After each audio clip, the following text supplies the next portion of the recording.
Hola a todos, ¿qué tal? Muy buenas tardes. Yo soy Miguel Ángel Pequeño. Estamos iniciando una nueva etapa de conciencia. Estamos iniciando con un nuevo sistema, una nueva sección.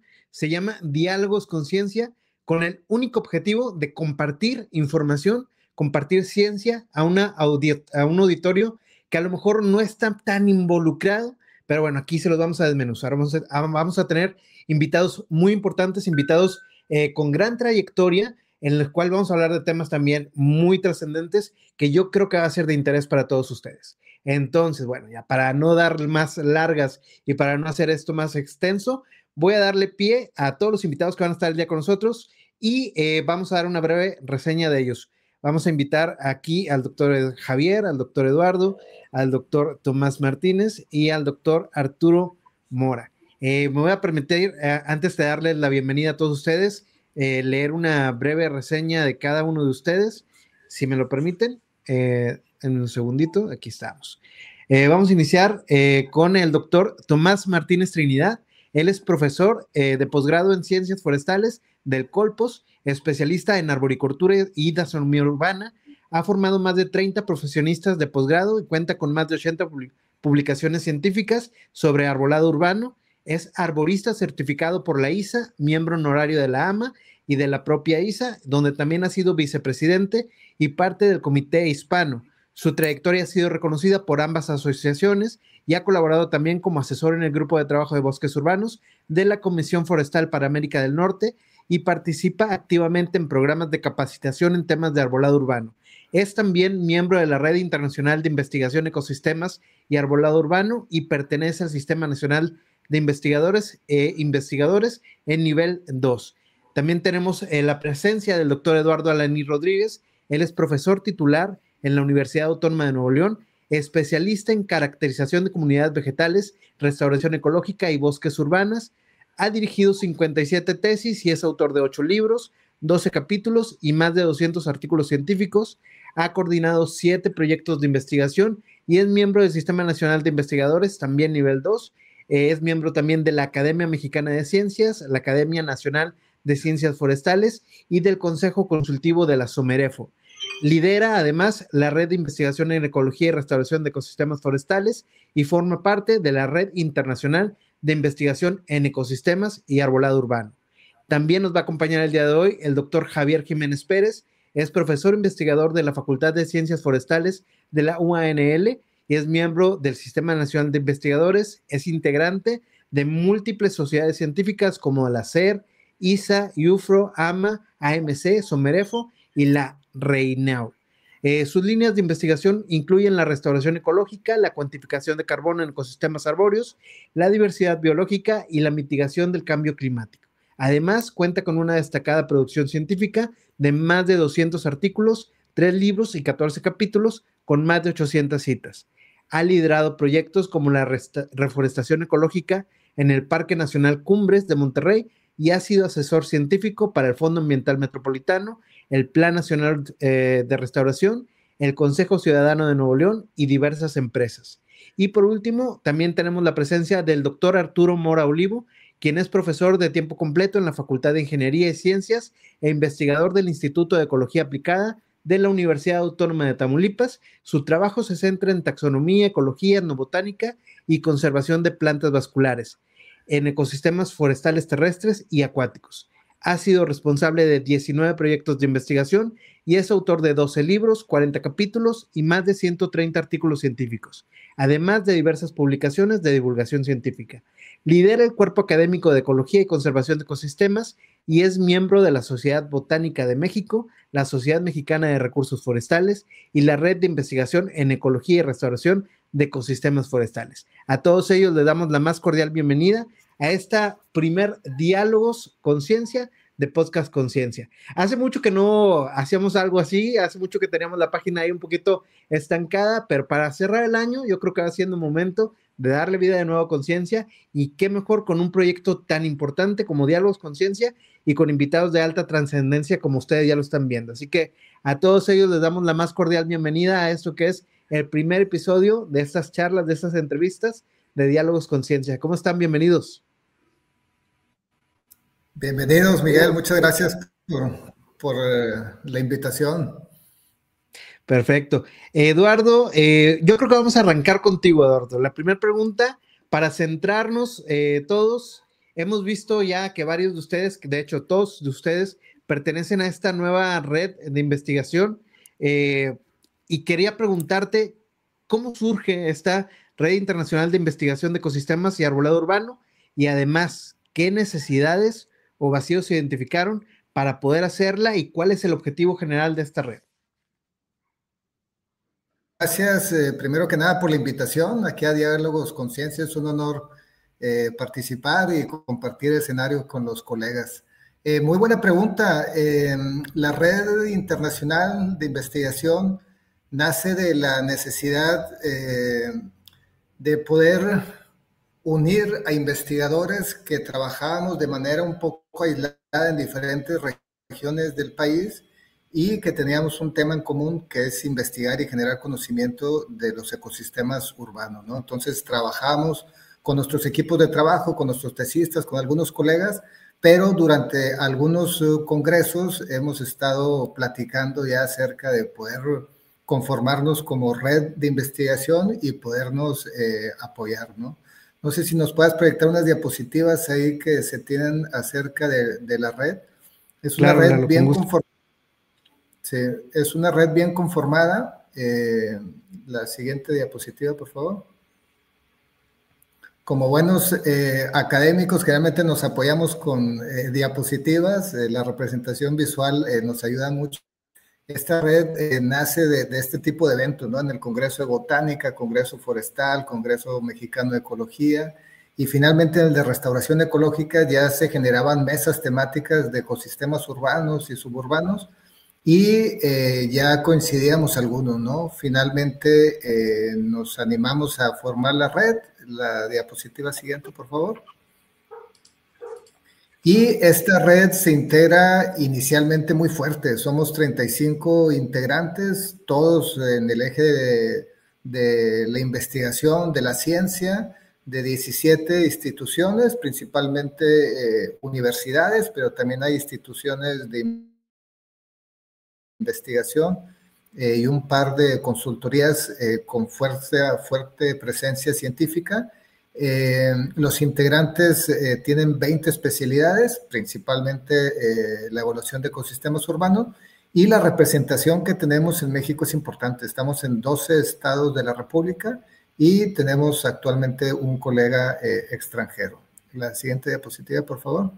Aquí una de las imágenes, así nada más para tener representación, de las universidades realmente con alto prestigio a nivel nacional, entre ellos Colegio de Postgraduados, Autónoma de Chapingo, Autónoma de Molón, Autónoma de Chihuahua, Universidad de Guadalajara, San Luis, Ecosur, Tecnológico del Valle de Oaxaca. Es decir, tanto los integrantes como las instituciones que presentan son bastante fuertes y bastante consolidadas. La siguiente diapositiva. Y bueno, dentro de las especialidades, aquí se muestran algunas, entre ellas las ciencias forestales, botánica, bosques urbanos, arboricultura, grafología, ecología vegetal. Es decir, no nada más tenemos la misma especialidad, sino que es multidisciplinario dentro de los ecosistemas urbanos. De hecho, dentro de las interacciones ya nace esta charla, futura charla. Ya hemos estado trabajando también en la integración de documentos científicos y se espera cada vez generar investigaciones de regiones más grandes, inclusive de zonas geográficas como noreste, norte o centro-norte del México. La siguiente, por favor.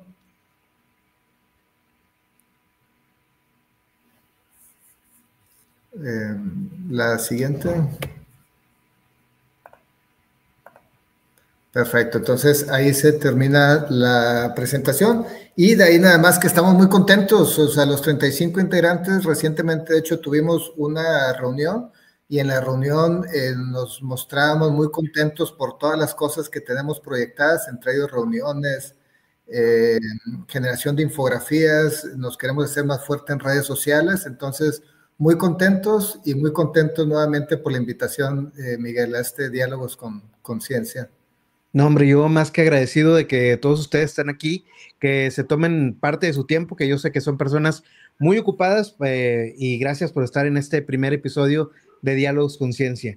El día de hoy vamos a hablar sobre un tema muy importante que nos atañe a todos, porque realmente los bosques urbanos están en todas las ciudades y cada vez es más importante ver cómo se están diseñando, cómo se están manejando y dónde, cómo se están distribuyendo. Entonces, por eso el día de hoy vamos a hablar sobre la importancia de los bosques urbanos resilientes y el papel del uso de especies nativas, naturalizadas e introducidas. Y para esto me gustaría darle la palabra al doctor Arturo Mora, quien es botánico y tiene muchísima experiencia en esto. Entonces, Arturo, te pregunto lo siguiente.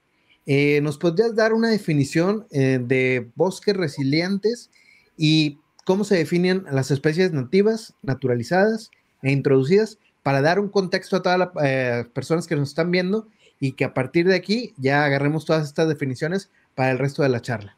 ¿Qué tal? Bueno, muchas gracias, Mike, y todo el equipo que está trabajando en esta actividad. Y para mí es un gusto poder participar con ustedes. No sé si puedo compartir aquí la pantalla. Déjenme ver si lo puedo hacer. Sí, adelante.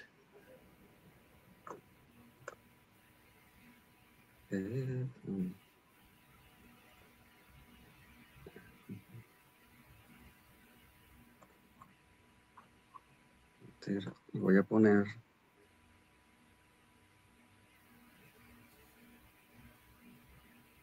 esta es parte de una presentación que yo hice hace tiempo, pero con la primera pregunta de la resiliencia de los bosques urbanos, pues todos sabemos que la palabra resiliente tiene mucho que ver con esa capacidad de poder solventar los problemas, y podemos estar hablando de diferentes aspectos como la psicología humana, podemos estar hablando de la fauna silvestre, de la flora, y en este caso pues podemos hablar de los bosques urbanos. Ustedes saben que dentro de las ciudades, que es donde se encuentra la mayor parte de la población mundial, yo creo que aproximadamente el 80 o arriba del 80% de los humanos vivimos en las ciudades. Y pues tenemos que vivir en lugares adecuados. Y pues a quién no le gusta estar en una zona verde, estar en una zona agradable, sombreada, con un microclima mucho más adecuado.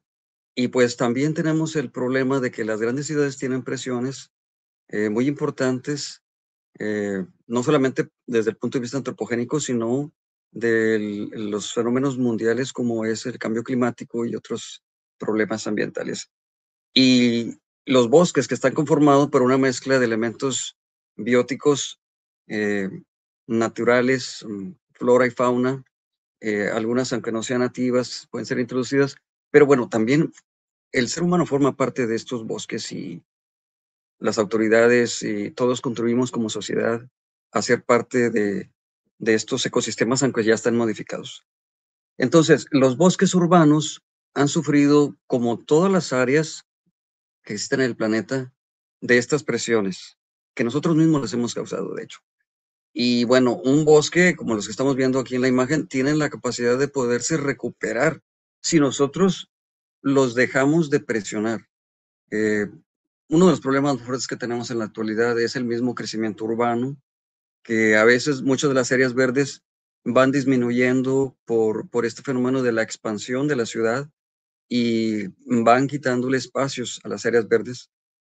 Y entonces ese es uno de los problemas que tenemos. Otro de ellos es de que también hay un mal uso de las áreas verdes por parte de los pobladores, maltratan los árboles, a veces las autoridades no ponen las especies que son las adecuadas, pero lo que vemos a nivel mundial es que muchas de las especies que en el pasado toleraban los aumentos o la baja temperatura, pues ahorita están colapsando porque el fenómeno del cambio climático es evidente. Sin embargo, nosotros podemos ayudar a que los bosques persistan, se mantengan, así como los queremos. Como esas imágenes donde se ven las hojas verdes, pero tenemos que hacer una serie de cosas. Una de ellas es poner un acuerdo entre las autoridades y las personas que estamos interesados en los bosques urbanos, y la misma naturaleza hace su trabajo. Hay muchos fenómenos ecológicos que se llevan a cabo a nivel de estos lugares. Y, por ejemplo, nosotros sabemos que ecológicamente podemos tener cambios positivos y negativos. Las plagas y las enfermedades son algunos de los problemas, pero nosotros podemos contribuir con el manejo adecuado. La gente que sabe mucho de las fiestas forestales sabe de esto, o la gente que está trabajando precisamente en esos lugares, al igual que los investigadores, estamos preocupados. Entonces, la resiliencia es posible y se puede dar siempre y cuando todos contribuyamos, hagamos actividades de educación ambiental con los pobladores y con los tomadores de decisiones, y eso puede ser posible, ¿no? Aquí tenemos algunas imágenes de 4 diferentes ciudades donde se ve bonita la imagen, pero en ciertas condiciones a lo mejor esto va a colapsar o va a terminar. Y una de las cosas importantes que podemos considerar es precisamente las especies que vamos a poner ahí en los bosques urbanos. Yo siempre he pugnado porque se utilizan especies nativas. Eso es algo difícil de hacer de la noche a la mañana, pero las autoridades también pueden entender esto y nosotros podemos ayudarles como investigadores. Y bueno, la otra pregunta que va de la mano, las especies nativas, las especies naturalizadas, las especies introducidas, ¿cómo funcionan o cómo existen dentro de los bosques urbanos? Como les decía, es evidente el calentamiento global y no solamente los bosques naturales o que están en la sierra pueden sufrir estas inclemencias de los cambios, del aumento de la temperatura, por ejemplo, sino las mismas ciudades y el ser humano. Entonces, ¿de dónde vienen las especies? Nosotros tenemos una mezcla muy interesante de plantas nativas e introducidas. Son 2 grandes vertientes, las que son del lugar, que toda la vida han estado aquí, que han evolucionado en ese sitio, y las que hemos traído de otros lugares, porque son plantas que son muy llamativas, ya sea por su follaje, o por sus flores, o por sus frutos. Y estas plantas se han llevado de una parte del mundo a otra. Y en algunos momentos pues disfrutamos de esas plantas, porque también ecosistémicamente tienen sus funciones, pero el asunto es en qué momento estamos ya contribuyendo a los problemas de los bosques urbanos. Si nosotros hablamos, por ejemplo, de estos árboles de flores rojas, que son los flamboyanes, que son muy bonitos y que se llenan en la época de floración de estas enormes flores muy vistosas, o vemos los ficus, o vemos alguna otra, la lluvia de oro, por ejemplo, que son cascadas de flores amarillas, pero realmente, ¿cuáles son las implicaciones de estas plantas? Ya no digamos allá en una zona natural, sino en el mismo bosque urbano. Ha habido interacción negativa, estamos trayendo plagas, estamos fomentando el gasto excesivo de los insumos y realmente para estos bosques. Y parece ser que muchas de esas especies que son introducidas, si encuentran las condiciones adecuadas, pues se adaptan a las condiciones del lugar. Son plantas que son tolerantes a muchas condiciones, el clima, el suelo, la humedad, incluso la presión antropogénica, e incluso algunas se pueden hasta favorecer. Entonces, muchas de estas especies se pueden tornar en un problema. Los eucaliptos, por ejemplo, pues son australianos, pero son especies de plantas que son introducidas. Ahora, no todas las especies introducidas se naturalizan y no todas las especies introducidas se convierten en un problema. Hay plantas como pues los rosales que nosotros tenemos en nuestras casas y que se pueden poner en un bosque urbano, pues no vamos a tener el problema de que estén naturalizadas porque son tan dependientes del ser humano que no pueden hacerlo. Pero en otros casos sí. Aquí tenemos 3 ejemplos. Está la planta nativa, que es la nacahuita. Tenemos una planta naturalizada, esta leguminosa, de flores rojas, que en Tamaulipas o en el norte de México no es nativa, pero en el sureste o en Centroamérica sí lo es. Es el piña pulquerna, y luego tenemos la lluvia de oro, que también es otra leguminosa. Bueno, estas plantas son comunes en los bosques urbanos y necesitamos hacer estudios para ver cuál es el impacto que están produciendo estas plantas. Sí se puede, no se puede, o hasta qué punto lo podemos hacer. Y bueno, ya sabemos, estas son 3 especies que han causado muchos problemas. Algunos se trajeron pues por sus frutos, por sus flores, pero los pájaros dispersan las plantas, así que Claro. estos son problemas. Así que Aquí está una combinación de 2 plantas nativas, 3 plantas nativas y una introducida, la guanábana. Entonces, pero la guanábana no está causando problemas, así que podemos hacer las cosas mejor. Bueno, Muy bien. sería por lo pronto de mi parte. Muchísimas gracias, Arturo. Entonces, hablábamos ahorita también de servicios ecosistémicos. Y hablando de servicios ecosistémicos, me gustaría llevar la siguiente pregunta para el doctor Javier Jiménez. Así que la pregunta sería, ¿cuáles son los principales servicios ecosistémicos y los beneficios urbanos, los beneficios sociales del arbolado urbano, doctor? A ver, voy a activar su micrófono, que creo que no se le activó. A ver si puede activarlo. Listo, ahora sí. Adelante, Doc.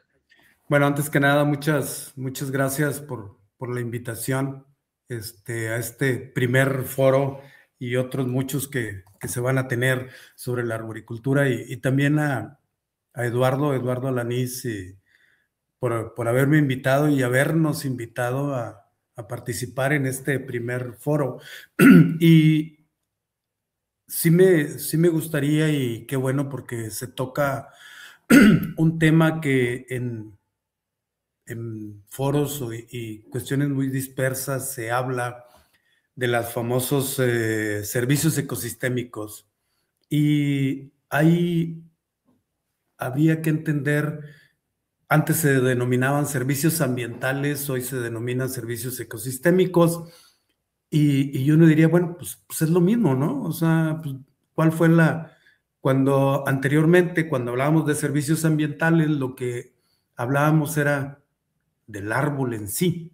O sea, ¿qué nos da un árbol? Y hoy hablamos de un servicio que nos da un ecosistema. En este caso estamos hablando de del arbolado urbano, de los ecosistemas urbanos, y de pronto nos confundimos con este lenguaje. Por ahí voy a ver si puedo intentar pasar unas diapositivas, ¿sí? Donde, no sé si por ahí se ve. Ahí estamos compartiendo de la presentación, doctor. Sí, si vemos, se llama beneficios del arbolado urbano, y esto es lo que anteriormente se decía.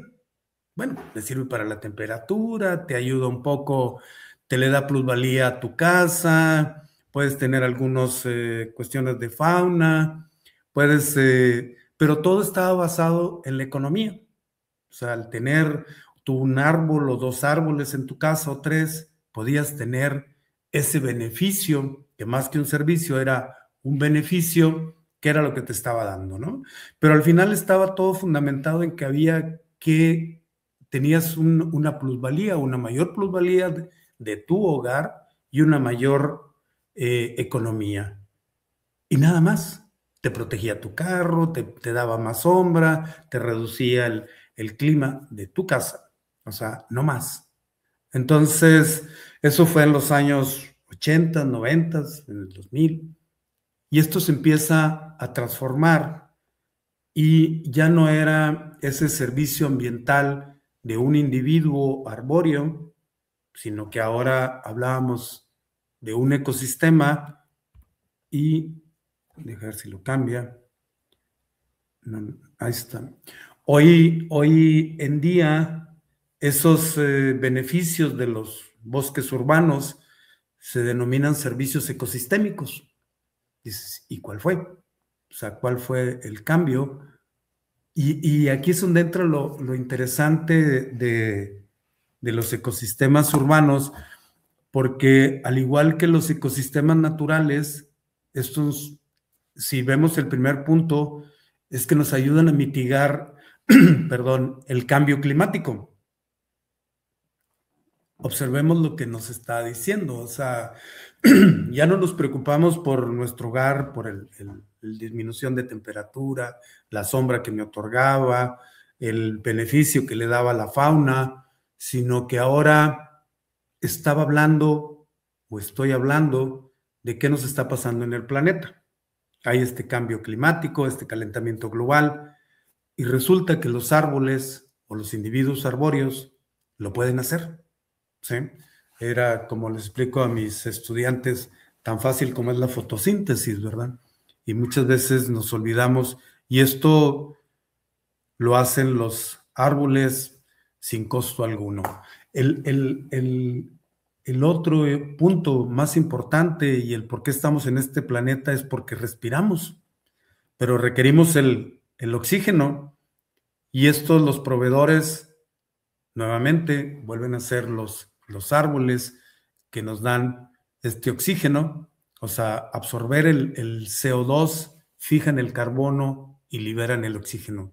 Era tan fácil como pensar en esta fotosíntesis, pero algo que está sucediendo y que sucedió en la Ciudad de México y en Guadalajara y que hoy nos está ocurriendo en el noreste de México, especialmente en el área metropolitana de Monterrey, es la contaminación ambiental, y que tenemos una mala calidad del aire. Pues resulta que los árboles están absorbiendo este CO2 y están haciendo una reducción de la contaminación atmosférica, ¿no? Y tenemos un punto que ocurre a nivel mundial, que tenemos una crisis hídrica.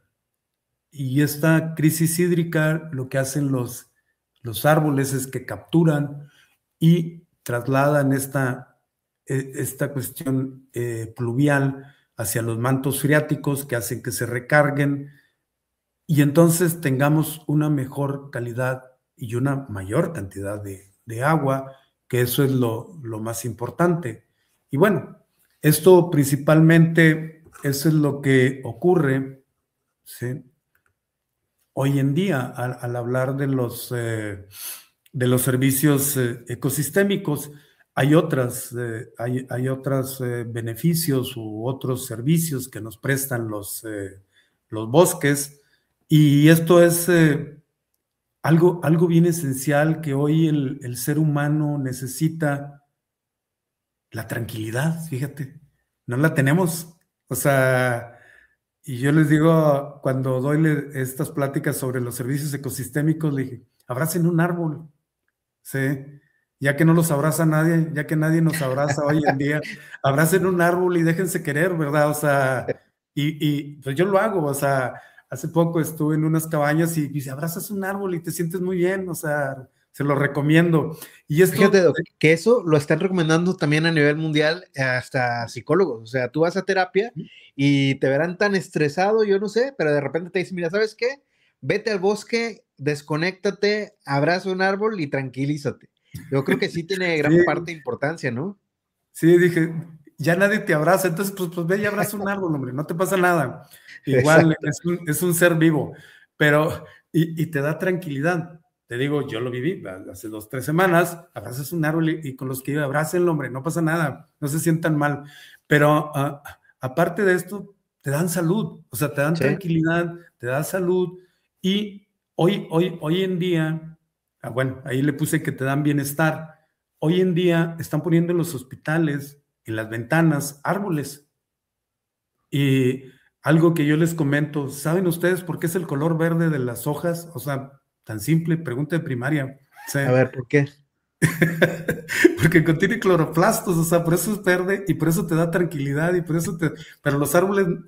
Hoy en día hay una persona que se llama Susan Simard, que es canadiense, que dice que los árboles están conectados por sus raíces y todo lo demás, y están conectados, pues igual que nosotros los seres vivos, nomás que ellos hablan otro lenguaje, no hablan el español ni el inglés, pero están conectados entre sí mismos. Entonces, ese es todo otro punto que hoy los médicos lo están manejando, el hablar de quitarte las mismas depresiones que hoy en día se nos dan a todos, no solamente a ciertos niveles de edad, sino a todas las edades, pero al final, y lo marco con negritas, te dan calidad de vida. Totalmente. ¿Sí? Y eso es bien importante.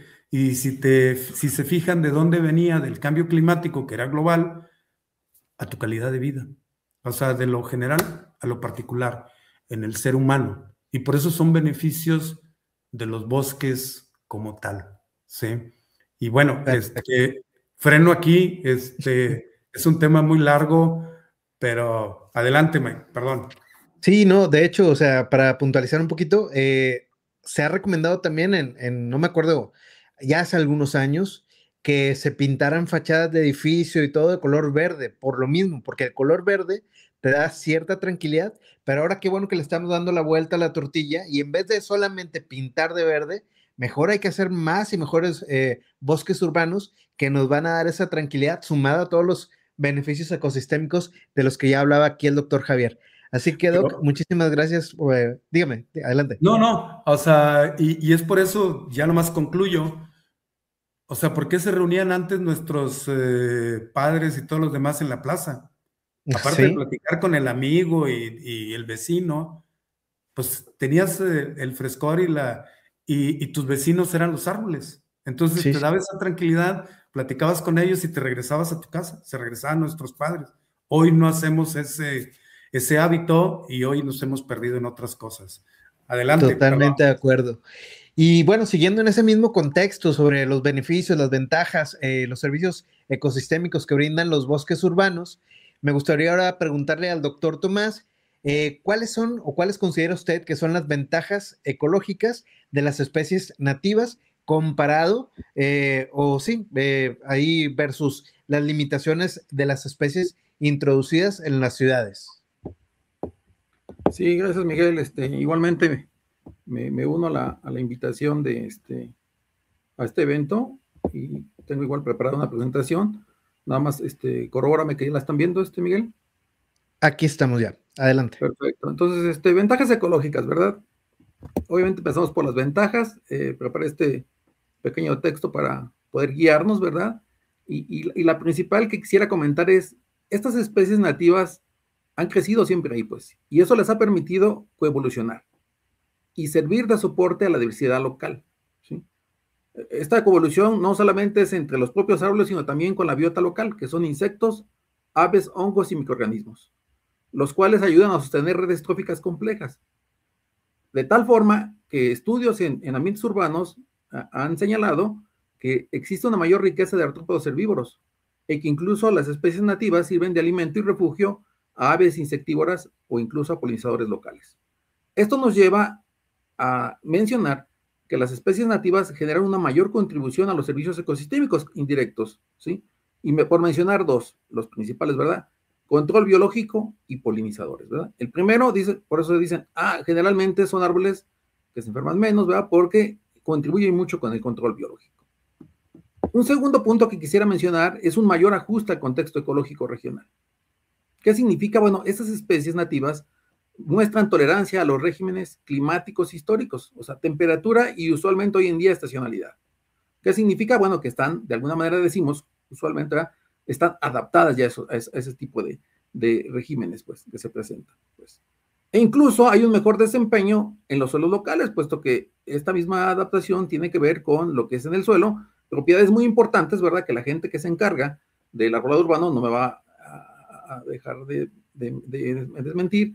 pH, textura y la microbiota en el suelo, ¿verdad? Elementos sumamente importantes para que un árbol se pueda establecer y crecer de manera saludable en un ambiente urbano, lo cual nos lleva, ¿verdad?, a que muestren un menor requerimiento de los recursos.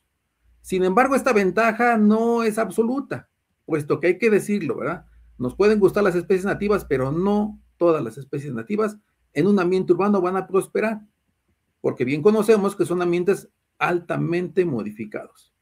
Sin embargo, cuando una especie nativa prospera, hace una mayor estabilidad a largo plazo. Y eso es lo muy importante, ¿verdad? Aquí no quería dejar pasar esta presentación sin mostrar a nuestro árbol nacional, ¿verdad? El aguahuete. También otra ventaja es que muestran resiliencia ecológica y la memoria del paisaje, ¿sí? ¿Qué significa? Bueno, se ha encontrado, ¿verdad?, en investigaciones científicas, ¿verdad?, que se conserva incluso en el arbolado urbano esa memoria ecológica, esa capacidad de tener así como, ahora sí, una memoria, dicho de paso, ¿verdad?, donde registran eventos pasados que les permiten una mejor respuesta a los eventos que se van a presentar, ¿verdad? Generalmente estos con el cambio climático no se puede negar, ¿verdad?, un cambio en régimen de lluvias, temperaturas, etcétera, etcétera. Y aparte, favorece una reconexión funcional con los remanentes naturales periurbanos. dicho de paso, hay que decir que las funciones hidrológicas y microclimáticas solo pueden replicarse al 100% con el uso de especies nativas. Por eso se convierte en una ventaja importante. Finalmente, dentro de las ventajas que quiero mencionar en este momento, ¿verdad? Sería la que todos conocemos, ¿verdad? El riesgo ecológico a largo plazo es cero. Si queremos evitar eso, necesitamos usar especies nativas, ¿sí? Porque no vamos a tener problemas de que se generen floras espontáneas o el desplazamiento de comunidades vegetales remanentes, ¿sí? Sin embargo, esta característica, habría que mencionar, ¿verdad?, es clave, aunque existe evidencia científica reciente, que volvemos al punto, ¿verdad? No todas las especies nativas, pues, se adaptan a ambientes urbanos con esto del cambio climático y habrá que tener una paleta vegetal donde podamos, de alguna manera, favorecer algunas con respecto a otras. Las limitaciones, ¿sí? Número 1, ¿verdad? Bajo aporte en las redes tróficas locales, que significa que se sostiene menos insectos nativos y hay menor alimento funcional, incluso alimento de calidad para este tipo de biota, pues. La otra que ya se asocia con la ventaja y ahora desventaja, el riesgo de naturalización, pero más que nada de invasión, ¿verdad? Ya lo señalaba el doctor Mora hace rato, ¿verdad?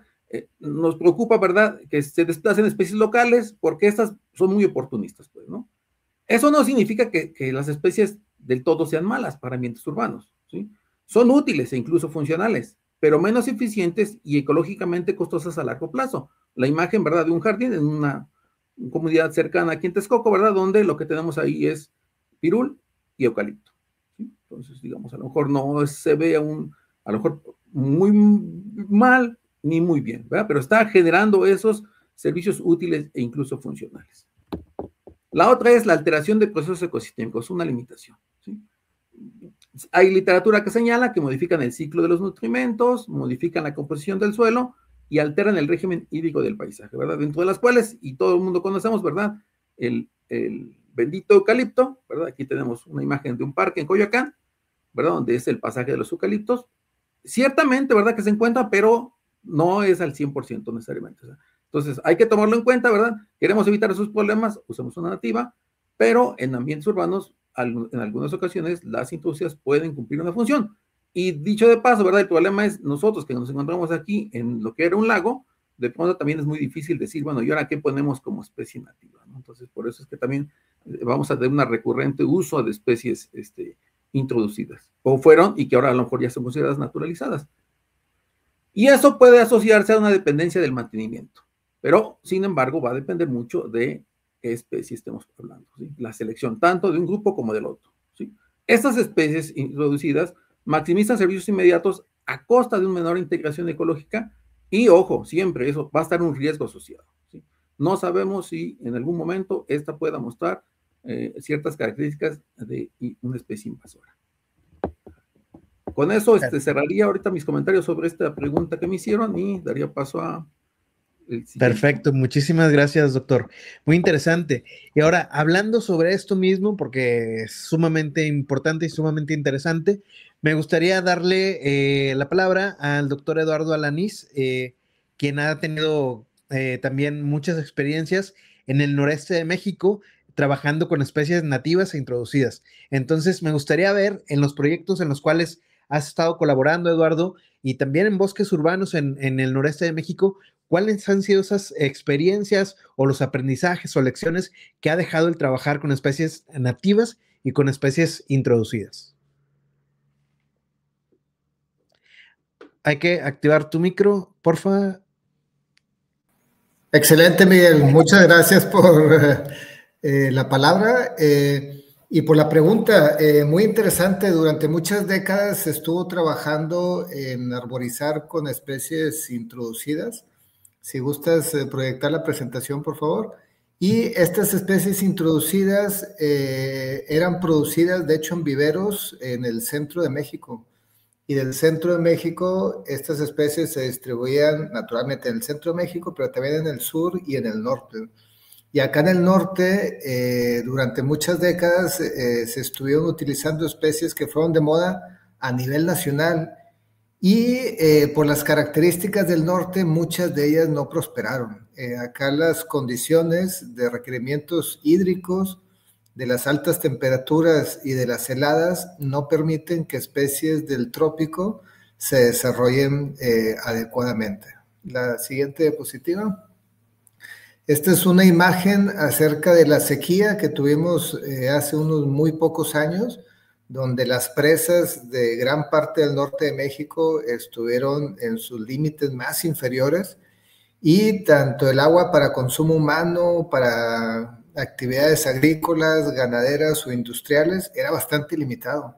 Entonces, en entornos áridos y semiáridos, el recurso hídrico es uno de los factores limitantes. Entonces, al momento de poner especies que naturalmente se distribuyen en localidades donde hay abundante agua, al ponerlas en estos ambientes áridos, se estresan, igual pueden establecerse durante un tiempo o se pueden establecer con riegos abundantes, pero cuando el agua hay que priorizarla para consumo humano, industrial, agrícola o pecuario, estas limitantes empiezan a jugar un papel limitante para estas especies en los entornos urbanos, ¿no?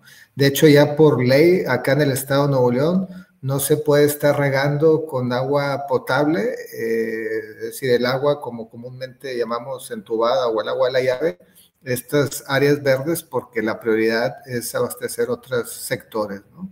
La siguiente, por favor.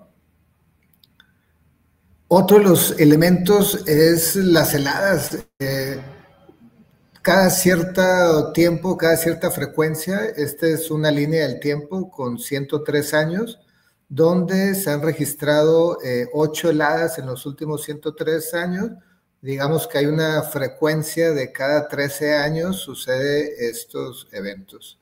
No quiere decir que cada 13 años, naturalmente, pero digamos que de manera periódica, ¿no? Entonces, estas especies tropicales que son puestas en estos entornos, las especies no han evolucionado y no se han adaptado a este tipo de eventualidades de las heladas, ¿no? Entonces, hay especies tropicales que las ponen aquí en el norte de México, lo ponen por su belleza, porque son de rápido crecimiento, porque la hoja es muy vistosa, muy llamativa, pero la pones los primeros 2, 3, 4, 5 años, crece muy rápido, con abundante riego, y te cae una eventualidad de helada y mueren un porcentaje bastante amplio. De hecho, el problema también, Lalo, es cuando se hacen moda, ¿no? O sea, que llega claro, una planta y la tienen en la casa del vecino, a mí también me gustó, pues yo también la pongo, y así se va replicando a lo largo y ancho de toda la ciudad, y vienen estos eventos naturales, como tú lo dices, y de repente las ciudades se quedan sin arbolado urbano, ¿no?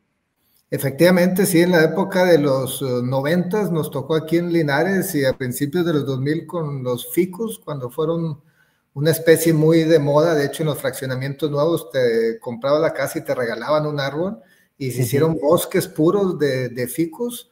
Llegaron las heladas y prácticamente yo creo que murió más del 90% del arbolado. Entonces, de colonias con una cobertura, un dosel bastante dominante o bastante amplio, prácticamente quedó desolada en términos de arbolado, ¿no? O sea, murió prácticamente todo. Tampoco había diversidad de especies, sino nada más se utilizaba una sola especie, y una sola especie introducida, vulnerable a heladas, en un entorno donde suceden las heladas, ¿no? Entonces, pues la verdad es que no son recomendables, y menos como una política pública. Es decir, nosotros tenemos que fomentar como investigadores, como gestores de los recursos naturales, preferentemente el uso de especies nativas cuando las hay, ¿no? Y acá en el noreste y en otras regiones de México se ha avanzado mucho en la producción de especies nativas en los viveros, y hay que hacer uso, ¿no?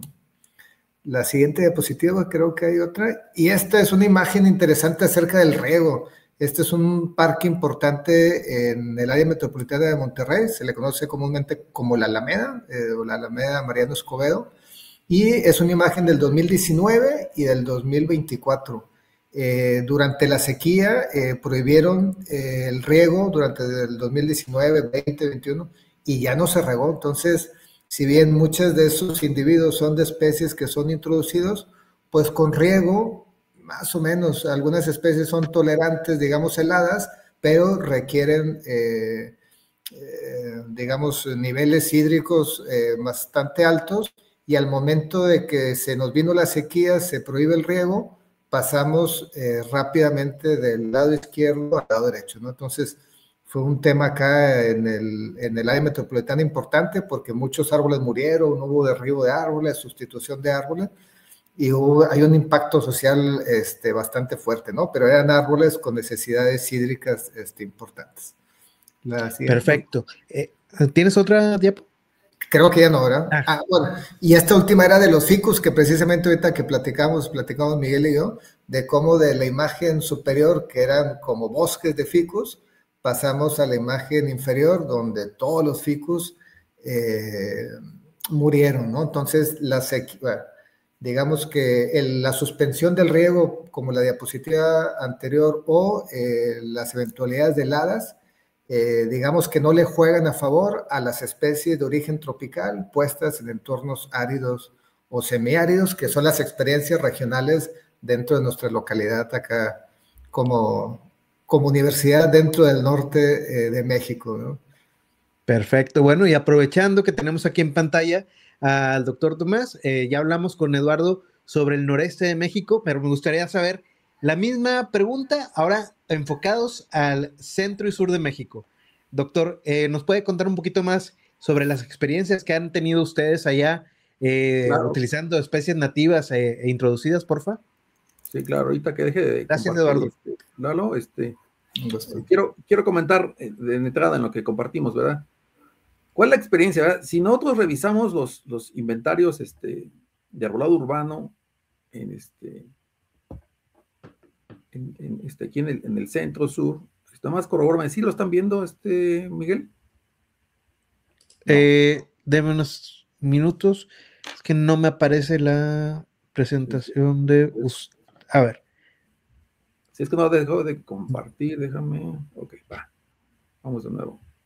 Sí, si quiere, compártela y ya se las podemos aquí compartir a la audiencia que está viendo esta primera charla de Diálogos con Ciencia. Ahora sí, aquí está. Adelante, doctor. Entonces, vamos a decir, ciertamente, la mayoría de la especie que predomina en ambientes urbanos aquí en el centro son las introducidas. ¿Sí? Casi yo creo que el 75-80%, dependiendo de la fuente que revisamos, vamos a tener muchas introducidas por las condiciones a lo mejor de cómo se fue dando pues, la incorporación, ¿verdad? Facilidad, disponibilidad, bla, bla, bla, bla. Si nos vamos un poquito hacia el sur, bueno, una experiencia que tuvimos en Tapachula, a lo mejor eso se va a reducir a un 55-60%, y solamente cuando un trabajo que estamos ahorita todavía desarrollando ahí en Chetumal, el 70% son nativas, pues. Entonces, esto va a cambiar. Sin embargo, nosotros hemos estado un poquito más aquí en el centro, ¿verdad? Y quise resumir eso con estos par de diapositivas, ¿verdad? Donde, ¿qué nos ha dejado, verdad? Esto, número uno, es que no existe una especie urbana ideal universal, ¿sí? Ciertamente tenemos muchas especies reducidas, tenemos algunas nativas que también han prosperado bien, pero hay una gran variación de ellas, cualquiera de los dos grupos, ¿verdad? Incluso dentro de la ciudad, ¿sí? Y usar una especie nativa, como habíamos dicho, per se, no siempre va a garantizar ese éxito, pues. ¿Por qué? Porque los ambientes son altamente modificados y con muchas restricciones, ¿sí?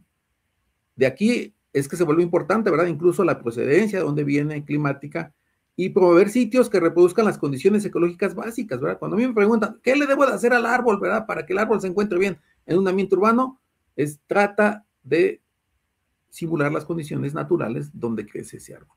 Y lo que vamos a ver es lo que estamos viendo en la pantalla, ¿verdad? Híjoles, pues esos cuadritos, ¿verdad? Que yo siempre digo, ¿verdad? Que vamos a encontrar en las ciudades bien pequeñitos, donde queremos que se establezca un árbol, llámale nativo, llámale naturalizado, llámale introducido, ¿verdad? Que dicen, ninguno de ellos, ¿perdón? Cualquiera. Nativo, sí, ninguno de ellos, oye, por favor, quiere decir que desconocemos la biología de la raíz de los árboles, de entrada, pues. Entonces, y los que están ahí, esos pequeñitos, son fresnos, pues. Entonces dices, híjoles, pues como que algo está fallando por ahí, ¿verdad? Las introducidas han sido exitosas hoy. Sin embargo, no por eso vamos a decir, pues también son buenas, no, sino que siempre tener en cuenta que podría generar problemas mañana, ¿sí? En términos a lo mejor del empobrecimiento del suelo o desplazamiento de la flora local, ¿sí? Dicho de paso, una imagen para los que no conozcan el colegio de posgraduados, unos terrenos que son lacustres, pues, de origen, pues, y que podemos llamar ahí nativo, pues. Sin embargo, yo espero que en general se vea una vista, un paisaje agradable, ¿verdad? A pesar de que el 90 y tantos % de los individuos que utilizamos ahí, pues tienen que ser introducidos porque no había. Claro, son casos excepcionales. No, con esto quiero decir que las usemos como tal, ¿verdad? Pero que sí sepamos que están ahí, pues.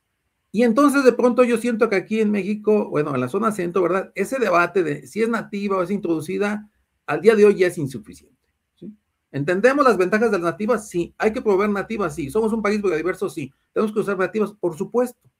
Sin embargo, yo creo que todavía tenemos que irnos más hacia las cuestiones de el manejo, el sitio, ¿sí? Y la diversidad. Eso se vuelve exitoso, porque de pronto abusamos también de una nativa, pues. Cuando estuve allá en College Station, Texas, ¿verdad? Quercus virginiana, ¿verdad? 65, 70%. Y ahora caemos en un problema de que la diversidad se reduce en términos de arbóreos, ¿verdad? Y tenemos que ir a revisar a la fórmula de Santa-Moore, ¿verdad? Donde tenemos que no abusar más de un 10% y entonces eso no lo cumplimos.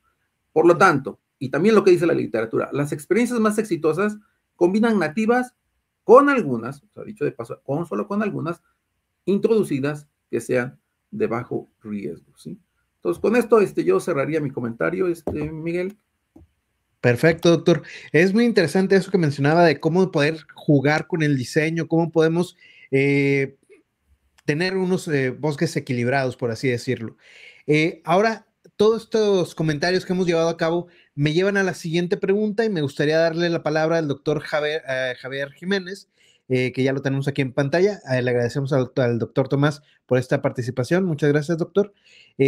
Doc, ahora, desde el punto de vista de restauración ecológica, ¿cómo nos puede ayudar la restauración ecológica para diseñar mejores bosques urbanos y para poder manejarlos mejor? Dijo, ya con eso resolvemos, ¿verdad? El problema del mundo. Lo que vamos a decir hoy, dijo, ya. Por ahí tengo unas diapositivas. A ver, deja ver si las puedes pasar más rápido. Claro, con gusto.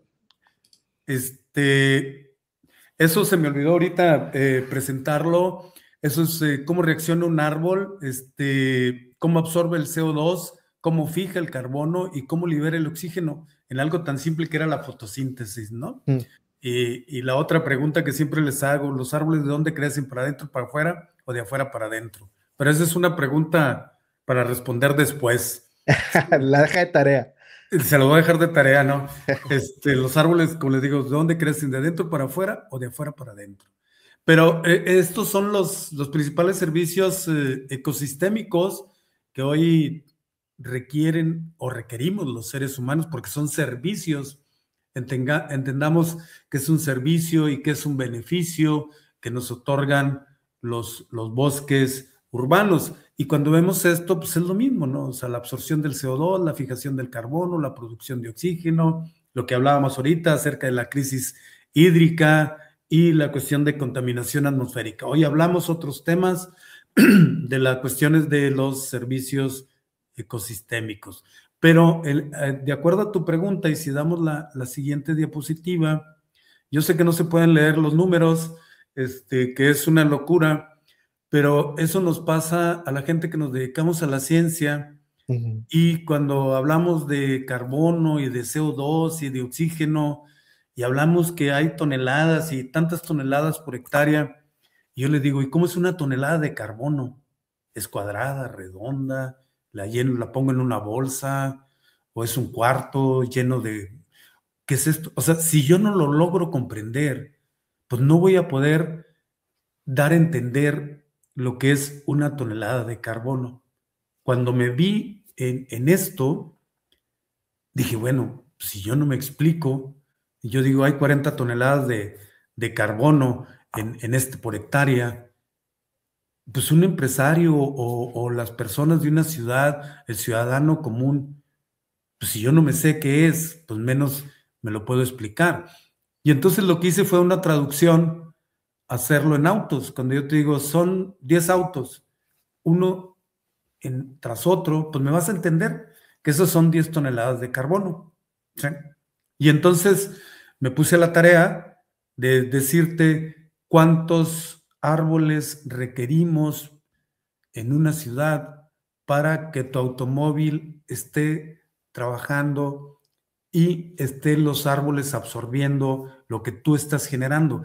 Si observas este punto y te das, fíjate que son 2.83 o son 2.38 kilogramos de CO2 por litro de gasolina.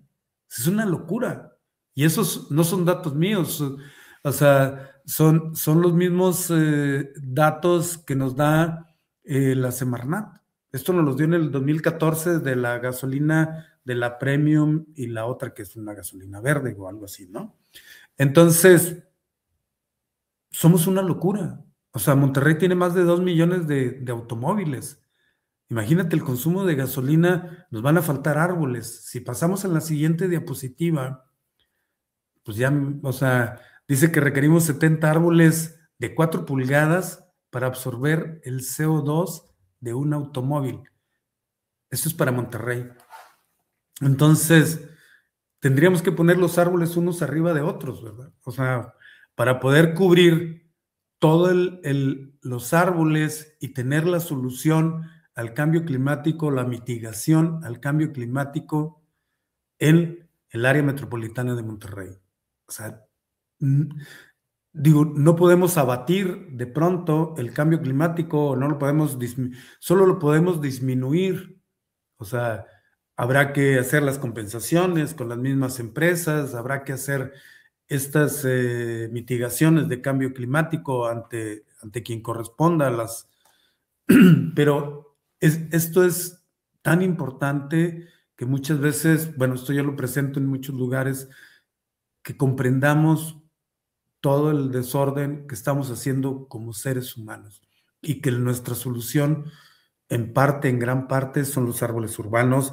Obvio que estamos restaurando el Parque Cumbres, que es el parque más grande de México, son 170,000 hectáreas, se nos incendiaron 18,000, si te digo que llevamos 800 hectáreas, pues bueno, me falta un puñito para terminar puñito nada más. de restaurar el daño de los incendios.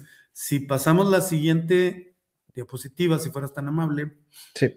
Ya en los momentos de reflexión, ¿no? Ahora sí, en los momentos de reflexión, como nos dicen en la iglesia,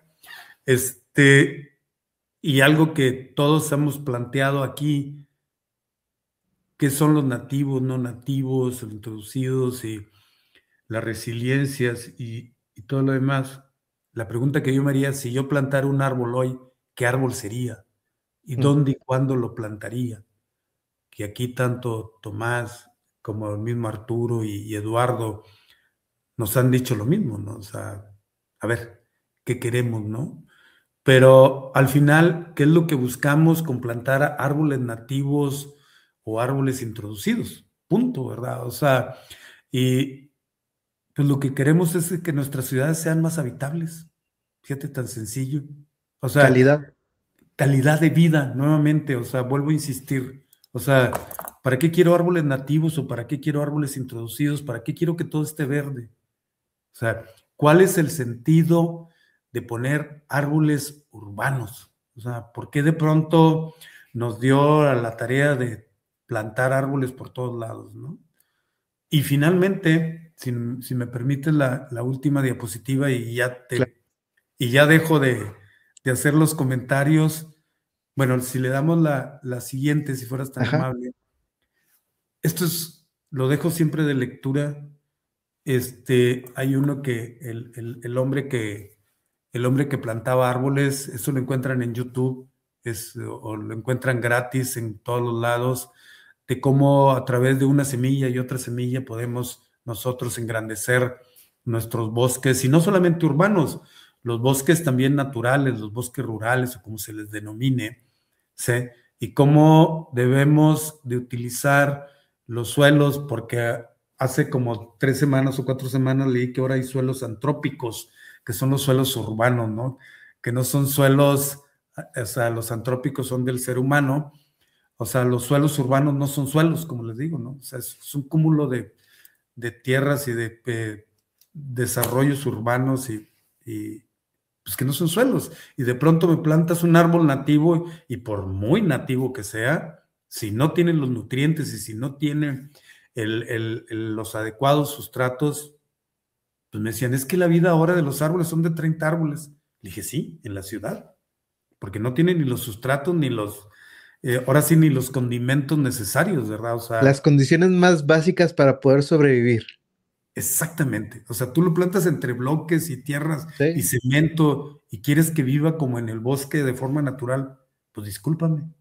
El árbol no tiene el problema eres tú. ¿Sí? O sea, esos son nuestros problemas en las ciudades, ¿no? Pero bueno, ahí dejo mi comentario y agradecerles, ¿no? Muchísimas gracias, Doc. Todas estas series de intervenciones han sido muy interesantes, pero llegamos a este otro punto en el cual me gustaría preguntarle al doctor Arturo Mora, ¿cómo podemos identificar cuando una de las especies introducidas están afectando o está siendo dañina para los espacios urbanos? Bueno, pues yo creo que tenemos que tomar en cuenta varios criterios. Hace rato ya me había adelantado y había mencionado algunos de los problemas, pero quisiera nuevamente compartirles para ponerles como ejemplo algunos de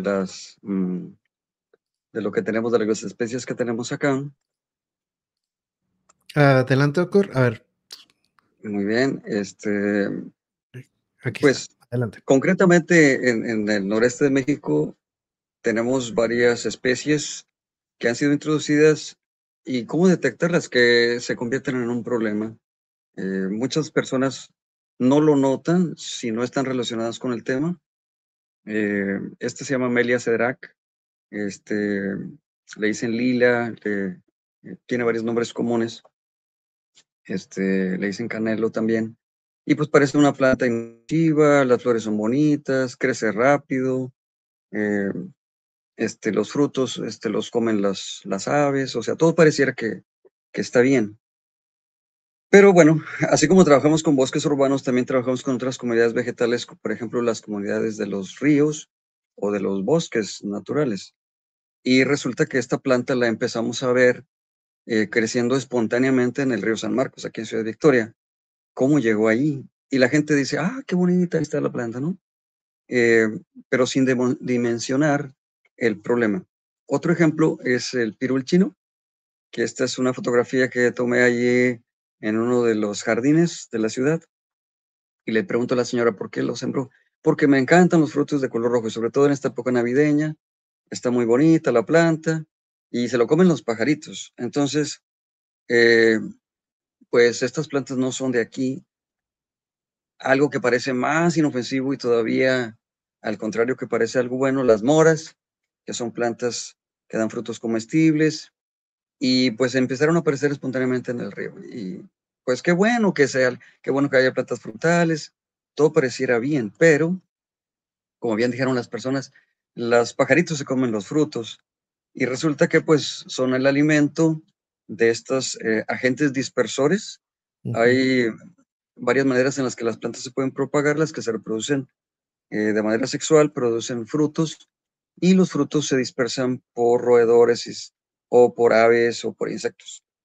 Y resulta que los pajaritos pues se acercan al río San Marcos también, allí andan y depositan las heces y ahora el río San Marcos está lleno de especies invasoras. Entonces, una manera rápidamente de estar viendo que una planta no estaba ahí en ese sitio y que está apareciendo, traemos estudios, por ejemplo, de los bosques riparios de acá del noreste de México también, junto con los colegas, y pues vemos que aparecen ahora como parte de la estructura y composición florística, y eso ha sido un problema. Entonces, tenemos que ver esta parte, por ejemplo, como una planta que no es de aquí, que es africana, que es de Sudamérica, que viene de Asia o de Australia, hay que ver un poco de la historia de la planta, cómo llegó. A lo mejor se trajo como planta ornamental, o a lo mejor se trajo como accidente. ¿En qué momento esa planta se naturalizó y qué características tiene para poder convertirse en un problema? Cuando ya está establecida la planta, ya es muy difícil erradicarla. Cuando ya la planta está en este lugar y ya se convierte en invasor, es decir, está invadiendo otros ecosistemas, no solamente está causando problemas allá en el mismo bosque urbano, sino está invadiendo otros lugares y las interacciones ecológicas suceden día con día, en todo momento.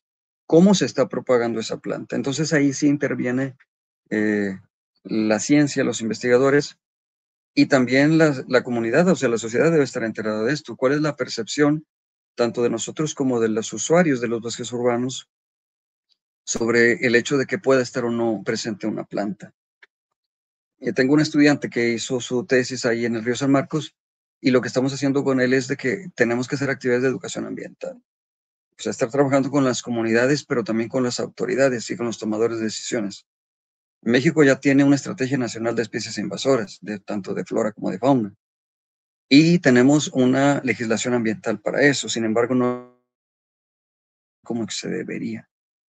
Y podemos estar hablando con las comunidades locales y decirles, esta planta no es lo mejor para ustedes. El pirul chino está muy bonito, pero pues nos está causando problemas. Y pues la gente que toma las decisiones aquí en el municipio, pues también advertirles sobre eso, ¿no? Entonces, a final de cuentas, yo creo que sí es muy importante poder identificar las especies, pero también saber cuáles son las interacciones ecológicas y las implicaciones que tienen. Y así podemos hablar de muchas especies más, que yo creo que es un compromiso de todos los actores involucrados.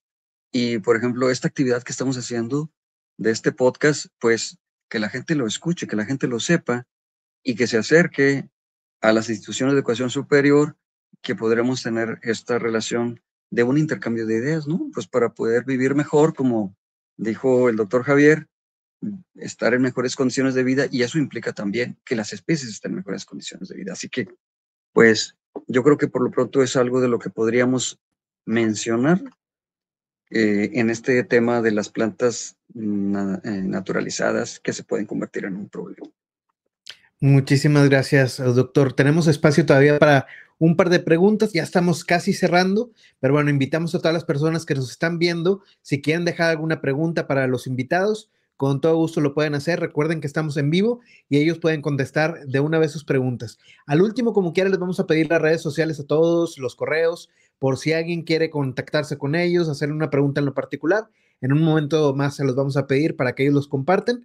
Pero por lo pronto, aprovechemos que estamos en vivo y las personas que nos están viendo, si quieren hacer una pregunta, este es el momento para que la hagan. Ahora vamos a pasar con Eduardo Alanís para hacerle ya la penúltima pregunta de esta primer diálogo conciencia. Déjame primero lo meto aquí al escenario. Listo, ya estamos aquí. Gracias, Arturo, por tu participación. Eduardo, me gustaría preguntarte cómo podríamos equilibrar la funcionalidad ecológica de los bosques urbanos con las necesidades sociales y estéticas de las ciudades actualmente.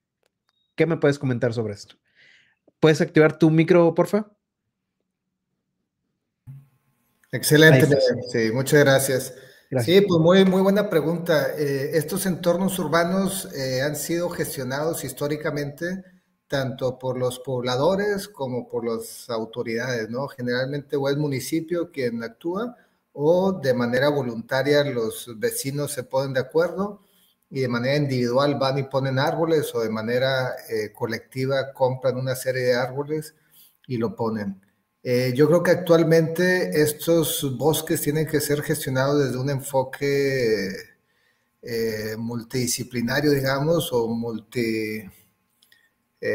con diferentes ópticas, ¿no? Y entre ellas están actualmente la ecológica o la natural forestal, que es la que hemos estado platicando un poco, y la otra dentro de la percepción de belleza y seguridad y estética que percibe la gente, porque finalmente la gente se tiene que apoderar de estos espacios públicos y espacios públicos arbolados. Es decir, estos espacios te tienen que invitar a poder salir, a poder disfrutar el paisaje, disfrutar la fauna que está dentro del ecosistema, dentro del arbolado, y se tiene que integrar los dos elementos, uno de belleza o lo que la gente local percibe como belleza, y la otra la funcionalidad ecológica, ¿no? Creo que la funcionalidad se ha abordado muy bien en estas preguntas, dándole prioridad naturalmente a las especies nativas, por lo que ya se ha estado comentando, pero sí también es muy importante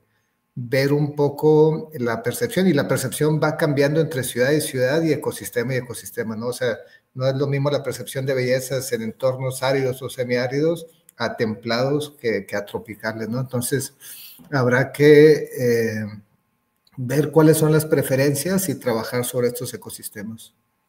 Perfecto, muchísimas gracias, Eduardo. Ahora, ya para concluir, me gustaría darle la palabra a quien la quisiera tomar. Voy a ponerlos aquí a todos en la pantalla. Y la pregunta es muy simple, de manera muy breve, ya para concluir. Y si todo el mundo quiere hablar, bienvenidos también todos los comentarios para nutrir más la pregunta. Pero, ¿qué recomendaciones le podemos hacer tanto al público en general, a los ciudadanos de a pie, como también a los gestores, a las personas que están encargadas, que están en un escritorio, que están diseñando estos espacios para las ciudades, tanto empresas como funcionarios públicos, para poder avanzar hacia bosques urbanos más resilientes? ¿Cuáles son las recomendaciones que ustedes desde la ciencia, desde sus estudios que han llevado a cabo, le pueden dar ahora sí que a estas personas que están a cargo de esta gran responsabilidad? Muy bien, Miguel. Bueno, si gustan, empiezo. Creo que es importante que se acerquen a los profesionales. Ya en las grandes ciudades hay profesionistas, hay forestales, biólogos, ecólogos, que conforman consultorías ambientales y estas consultorías prestan servicio a las empresas y es gente con formación académica, con conocimiento ecológico, ambiental, social, y pueden hacer propuestas paisajísticas y propuestas funcionales, ¿no? Eso es para los industriales.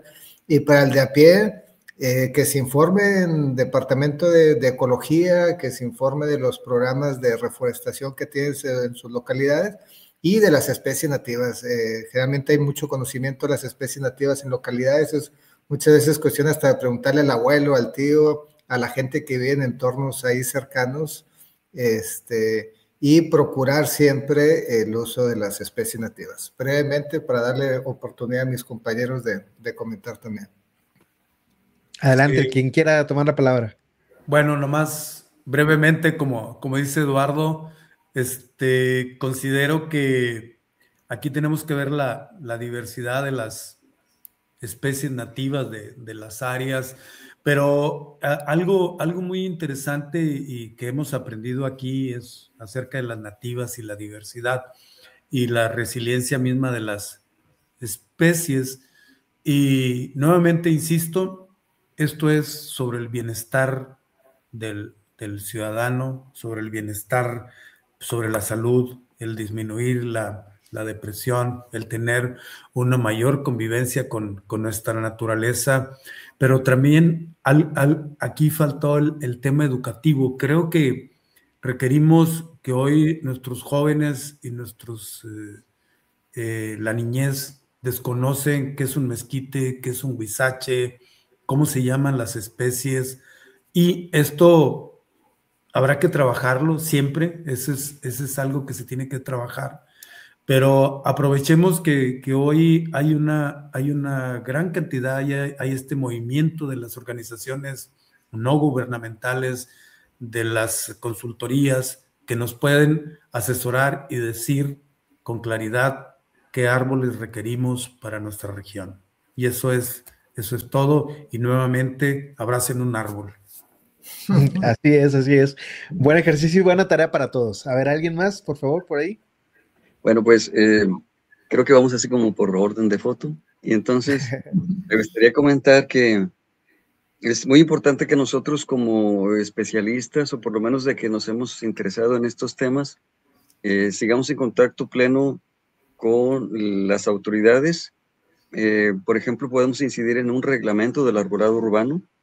En varias ciudades ya han surgido estos reglamentos, pero no están bien hechos o no están tomando en cuenta aspectos, por ejemplo, de las especies que se van a utilizar.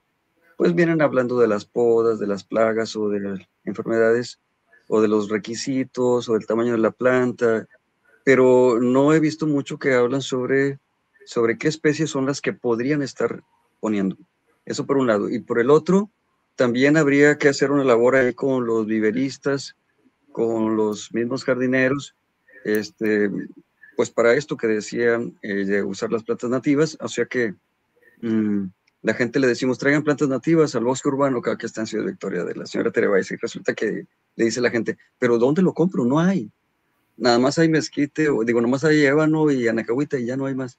Entonces tenemos que estar promoviendo eso nosotros, también fomentar con los estudiantes los trabajos de tesis para que se hagan pruebas de habilidad de germinación de las especies que se necesitan, saber cuáles son las condiciones adecuadas para reproducirlas y que las ofertemos en el mercado, y esto ya se convierte a algo mucho más cotidiano. Así que tenemos bastante tarea todavía por hacer. Así es, tenemos todos mucha tarea, tanto los ciudadanos a pie como las personas que están tomando las decisiones para que se sepan orientar, que sepan pedir ayuda, que busquen, que investiguen, que aprovechen todas las investigaciones que están haciendo todos estos investigadores en el norte, en el sur del país. Hay muchísima gente trabajando desde las universidades, como decía también el doctor Eduardo Alanís, en las consultorías. Hay demasiada información para que todos los que están ahora sí que tomando las decisiones y firmando los proyectos de arborización, de bosques urbanos y demás, puedan hacerlo más informados y bueno, que al final de cuentas todos los esfuerzos y el recurso sea para bien para todos. Antes de continuar con el doctor Tomás, hay una pregunta para él. De hecho, escribió, voy a ponerlo aquí en pantalla, escribió Miguel Ángel González Collin, y están preguntando sobre si podría comentar sobre las especies nativas que sugieren en los anexos de las normas técnicas. Doctor, ¿podría hacer un comentario de esto? Sí, sí, Miguel. De hecho, va asociado a las conclusiones, pues. Adelante. La ventaja de ser el último es de que ya dijeron todo, pues, entonces más es enfatizar, ¿verdad? Número 1, consulta terrorista de cabecera. Sí, fundamental. Número 2, ¿verdad? Tenemos también que incidir en las autoridades, porque precisamente ahorita voy a llegar a la parte que comenta el ingeniero Miguel Ángel. Muchas veces sugerimos, pero pocas veces luego nos hacen caso, pues. Entonces podemos decir, ¿sabes qué? Queremos estas nativas, y el día de mañana vamos y regresamos al lugar y tienen otro tipo de especies, pues, ¿no? La sociedad definitivamente es fundamental, y este tipo, pues, es parte de este objetivo de esta charla, pues, ¿no? Que no solamente los técnicos, sino que también la sociedad en general, ¿verdad? Pues se vaya adecuando y apropiando del tema y haciendo lo propio para favorecer toda esta parte, porque de lo contrario, nosotros podemos terminar la charla, y al menos sucede muy aquí frecuentemente, ¿verdad? Va la persona, como comentaba bien el doctor Mora, ¿verdad? Va al vivero de la esquina, yo así le digo, ¿verdad? ¿Y qué encuentro, verdad? Pues encuentro, aquí encontramos mucho cedro limón, encontramos mucho ficus, ¿verdad? Y la especie a lo mejor nativa, pues no la vamos a encontrar. Entonces será bien importante. Y cerramos con la parte de las normas, que también señalaba el doctor Mora, ¿verdad?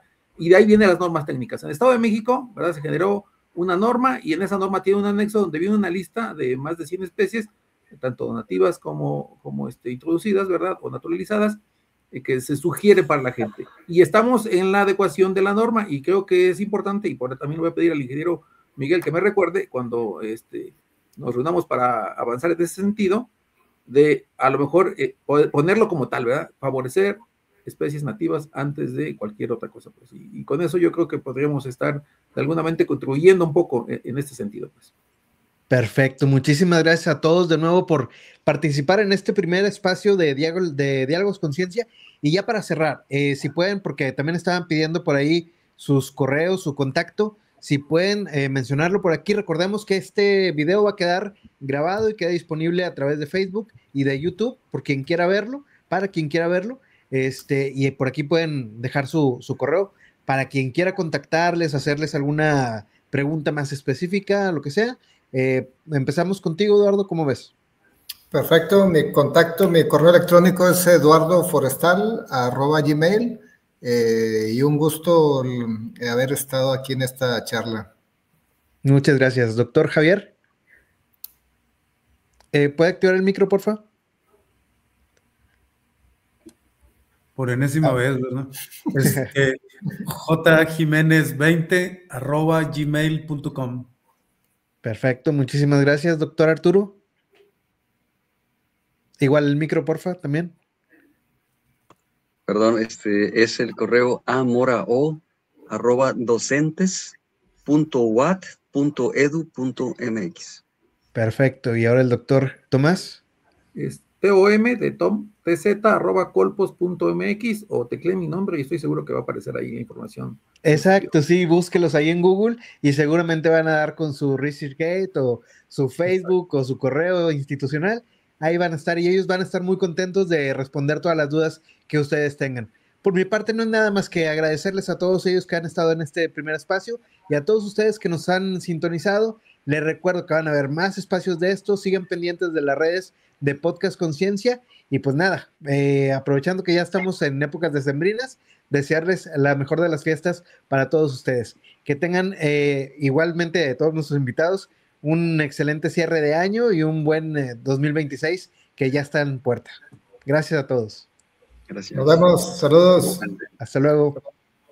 Bye.